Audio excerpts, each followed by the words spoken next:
nadhagee ani imma uummata Oromootti dhabe ilmaa kiyya sadi dhabe gurbaa kana filima addaan irratti taphatee jira ani kun mee akkamumaan taa'ame dubbii taa'aa mana abdii kanya akkamiin tahaa dura namni tana hunda dalage ati wa'ada walii seenneeti gurbaan kun wa'ada san nutti hin diine deebitee obboleessiteeti wajji wal taatee ilmoos geessitee wanni kun dhimmi gartee amma deemaa jiru kun hagartee nuti gartee harka keessaa qabaannee godhaa jiru otoo hin ta'in shoora nurratti taphatame waan ta'eef qaama seeraatis taanaan karraa dheessinuu miti.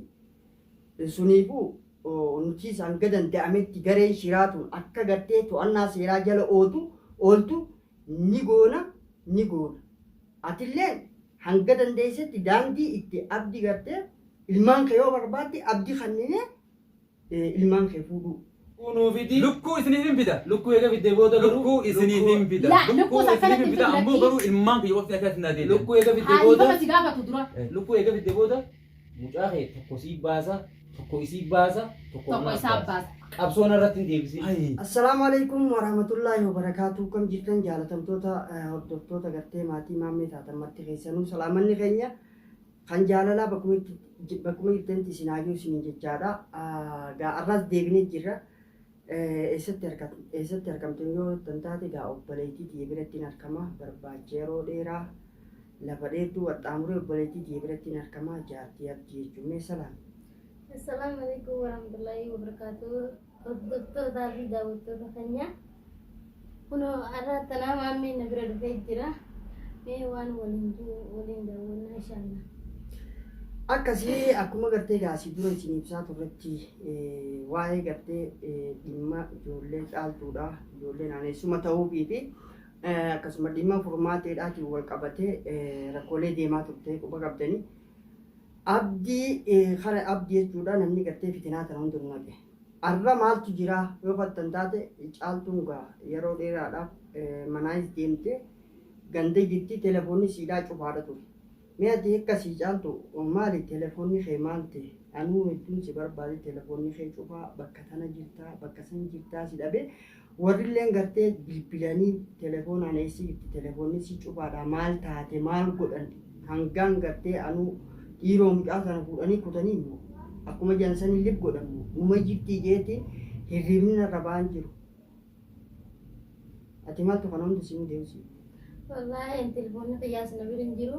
Telefoon asirraa hin cufee khalaas ifunti yaa'u sodaadheetiin akkasitti telefoon irraa cufee yaa'u hanqiyya tana wallaaleen jira ilmaan kiyyaa taatu dhabeetiin jira. Ijoollee kiyyisan namni naalaa jiru hin jiru uffata kiyya taanaan uffata ijoollee kiyyaa taanaan irraa fuudhaniiti miilaan malee irraa mana kanaa baasanii amma jawaadeenis baafatee jira. Jawaadeenis ilmoo galfatee jira. TV mas formaatiinis baatee jirti. Inshallah walit dachaana ilmaan keessan akka naa baasaniin barbaada. An takkitti tanaan daammadha. Amma dhugaadha dhimmi kun ni nyaachisa. Amma gama tokkoon ni beektaa wanni jaamaa jiru. Caaltuun harka keessaa qabdi. Maammadee atilleen harka keessaa qabdan. Abdii wajji wal taatanii waan kana dalagu jirtan isinuu warra shiraatii jechuun jiran. Ati dhuguma gartee daawwattoonni nu dhiyeessi jechaa ture mee ati waan abdii dalage waan zakkoon faan dalagan tana waan dhalaaleen isaanii hojii dalayte tuni dhimma kana keessaa wanni gartee asii dura oggaa gartee haxxatan quba qabdi jira. Waan takka illee quban qabu. Abdiin bilbilaa fi wal quba qabanii jira. Quban qabu laa. Hayyee gaa daawwattoota keenya. Isaan illee quban qabu isaaf dillee quban qabu. Ilmaan kiyya dhabeetiin jira torbaan bira kuteetiin jira. Eeginiin ilmaan kiyya nagariin ni gajjiddu nama nyaatee dhugu jiru hin fakkaatu. Ilmaan kiyya akkanaa barbaadanii barbaadan. Wallahi silaa ilmi namaa kun beeka akka bari qaama birraa hun harkatu jira. Silaa nama qaceelchuu dandeenye nama qaceelchu. Silaa gartee nama kana daandii irra deebisuu taate waa akka gorsaatii fi haalis animma beektaa wanni isin jiru gaafa jalqaba abdii siin fuudha je'ee ka'ee gartee warrilleen gartee dura dhaabbatan an akka jabaan dura dhaabbate garuu rabbii tanaa dhufan hin beesin ilmi namaa kun beeki biddeena nama qubsi qibaaba rabbee kan jaadde gaafasumaa hunaan taane amma gaarra eega ilmaan hortanii wanni kun taate silaa gaafa san dhaabbatte bakka namni dhaabbatu siin jedhe atis naa jaaladhe naa taate jettee waan kanatti seenti Suniif arra rakkoo tana keessa waliin jirra. Bara amma harumatti baanuu gartee ga'anii dhabne wallaahi hedduu takka rakkisaa. Amma yeroo silaa gartee dhugumamee ati waa amma atis dubarti furmaatee guggaaniif gartee akkas godhan sumatti hin dhaga'amu. Hin dhaga'ama. Yaani immoo ilmoon ilmoon magantaadha. Akkuma ta'e isaanii baasan sanitti ilmaan geessan akkuma mana deebisanii hin barbaadan. Amma bar ni beektaa duraawwanni yaadne furmaateen dhugaa galte mucaan isaatis dhugaa galte wayi taatee ilmaan kee baasanii atillee ilmaan kee jidduu fudhattee dhimma kanarraa bilisa taatee gartee jireenya kee oofattaadha. Hayyee amma ati abdii nama gartee jireenya kee dammaree ilaa sadarkaa kana amma singee kana fuuldura keetiif egeree keetiif mee maal jaatteeti mee fadhiin tee maali fuuldura abdii hojii jireenya itti fufuudha keessaa qabdamu moomee maal irraa filattee taa'u jetta murtiin mataa keetii maal sin jaa. Ilmaan kana guddifachuu irraa hin ajaalaan ilmaan kana harka deebisaadhaa ilmaan kiyyaan guddifadhaa abdii hin barbaadu. Yaa daawwattoota keenya hedduu takka ilmi namaa kun silaa gartee waan qadara silaa gartee ka filatu taatee ni filata. Garuu wanni kun hundi mataa keenya gubbarra musiibaa taatee jirti. Arra wanni deemaa jiru maalii yoo fattan taate ati gaa shabaka irraa sin jirtu waa takka quban qabdu. Garuu wanni ciisan dhoorka ni beektaa furmaatiin eega baate akka jirtutti fuudhaniiti haakima geessanii haakima ciisu jirtu kun amma guyyaa hanga guyyaa sadii haaciitti ganii haakima ciisaa jirti. Tanarraan inshaallah rabbi haa fayyisuu ni fayyitee jechaa turre beekee gaa ni fayyitee inni hawwaa ture. Garuu arra wanni dhagayame ilmoon san irraa bahu ilmoon baatii sadiitti tamma irraa baate tomichi amma jawaadeenis amma akka gabbee amma akka haaseetti ani gumaa gartee ilmoo tiyyaatiin barbaadaa abdiirraas zakkoonis hundi isaaniitu gumaa ilmoo tiyyaatiin barbaadaa.